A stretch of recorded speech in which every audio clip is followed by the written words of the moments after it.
America is again winning each and every day.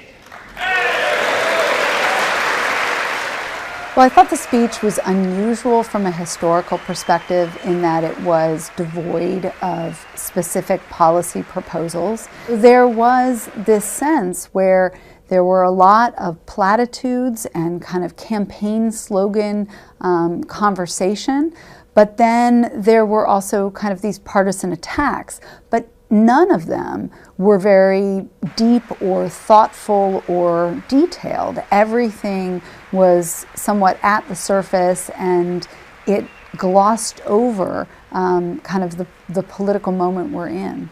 We must reject the politics of revenge, resistance, and retribution, and embrace the boundless potential of cooperation, compromise, and the common good.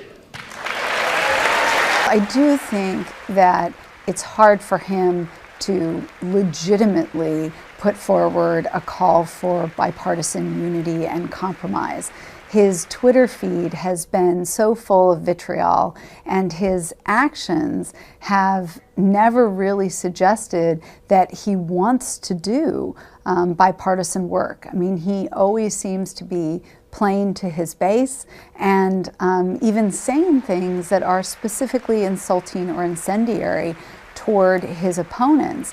And as a result of that, for him to kind of stand there and talk a good game is just not something that any politician really is going to buy.